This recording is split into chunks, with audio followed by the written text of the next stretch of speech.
Boyfriend আছে, এখান থেকে শুরু। তার সঙ্গে কি নিজের অফিসে ডেকে মহিলা কর্মীকে এমন নানা ধরনের উল্টোপাল্টা কথাবার্তা।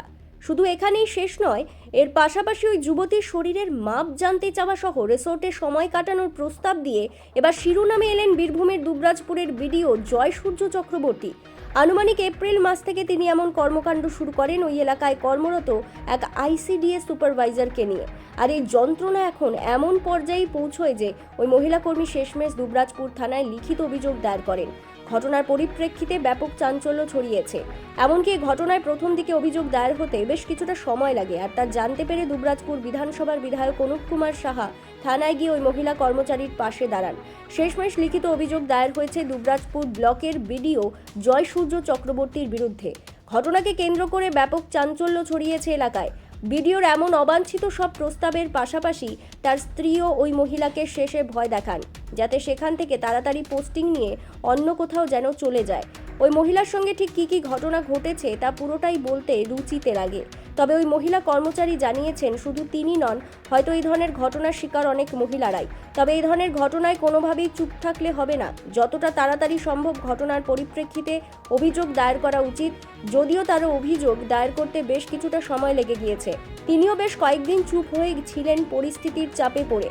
বৃহস্পতিবার সন্ধ্যায় দুবরাজপুর থানায় এমন অভিযোগ দায়ের হওয়ার পর এখন দেখার বিষয় এই অভিযোগের পরিপ্রেক্ষিতে জল কতদূর গড়ায়। তবে বিধায়ক অনুপ কুমার সাহা জানিয়েছেন, আইন আইনের পথে চলবে, আইন মেনে ব্যবস্থা গ্রহণ হবে। দেখুন, যিনি অভিযোগ করছেন তিনি লিখিতভাবে দুবরাজপুর থানায় অভিযোগ করেছেন। আইনের পথে পুরো বিষয়টা চলবে। আইনে যেটা হবে সেটাই আমরা সবাই জানতেও পারবো। দেখুন, দুজনের মধ্যে কথোপকথন হয়েছে, আর পুরোটাই তথ্যসহ থানাতে অভিযোগ করেছেন অভিযোগকারী। পুরো বিষয়টাই আইনি প্রক্রিয়ায় আছে। তদন্তে যেভাবে যা সিদ্ধান্ত হবে সেটা আমরা সবাই জানবো। আইনের পথে চলবে। না না, এটা সম্পূর্ণ ভুল কথা। উনি তো নিজেও বলেছেন যে সঙ্গে সঙ্গে এসে ওনার বিষয়টা লিখিতভাবে জানিয়েছেন এবং রিসিভও করেছেন। অতএব এখানকার পুলিশ প্রশাসন যথেষ্ট সহযোগিতা করেছেন এবং বর্তমান প্রশাসন সম্পূর্ণভাবে আইনের শাসন প্রতিষ্ঠা করতে চায়। তো যিনি অভিযোগ করছেন তিনিও একজন কর্মচারী। অতএব আইনের ঊর্ধ্বে আমরা কেউ নই। আইনের পথে চলবে।